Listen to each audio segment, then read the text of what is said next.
பங்குச்சந்தை பகுப்பாய்வில் கூறப்படும் காணொளியை காண வந்த அனைத்து நண்பர்களுக்கும் வணக்கம். பங்குச்சந்தையில் கூறப்படும் காளைய நிலை, கரடியின் மதிப்பு எந்த அளவுக்கு பங்குச்சந்தையில் தனித்துவத்தை ஏற்படுத்தி வருகிறது என்பதை பற்றி நமது காணொளியில் தெளிவாக சொல்கிறோம். பங்குச்சந்தையில் கூறப்படும் கருத்துக்கள் அனைத்தும் தனிப்பட்ட கருத்து, கல்வி நோக்கத்துக்காக மட்டுமே கூறப்படுகிறது. வாங்க காணொளி உள்ள போலாம். நிஃப்டி 50 வியாழக்கிழமை பங்குச்சந்தையுடைய காலையோட நேர்மறை, கரடியோட எதிர்மறை மற்றும் நிலை மதிப்பை பார்ப்பதற்கு முன்பு இன்று பங்குச்சந்தையில் நிலை மதிப்பு எவ்வாறு செயல்பட்டது என்று சொல்லி பார்ப்போம்.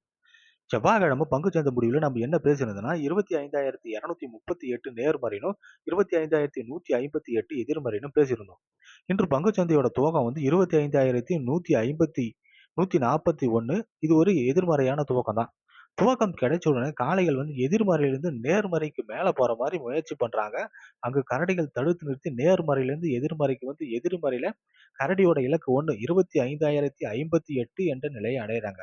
இலக்கு 1ற்கு கீழ் செல்லும் கரடிகளை காளைகள் தடுத்து நிறுத்தி எதிர்மறையிலிருந்து நேர்மறைக்கு மேல போற மாதிரி முயற்சி பண்ணும்போது அங்கு கரடிகள் தடுத்து நிறுத்தி நேர்மறையிலிருந்து எதிர்மறைக்கு இன்று பங்குச்சந்தையோட முடிவு 25,157.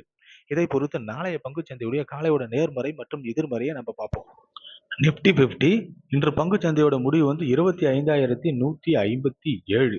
இதை பொறுத்து நாளைய பங்குச்சந்தையுடைய காலையோட நேர்மறை மற்றும் எதிர்மறையில எந்தவித மாற்றமும் கிடையாது.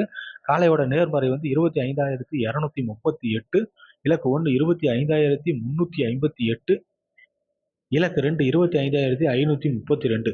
கரடியோட எதிர்மறை 25,158, இலக்கு 1 25,058, இலக்கு 2 24,868.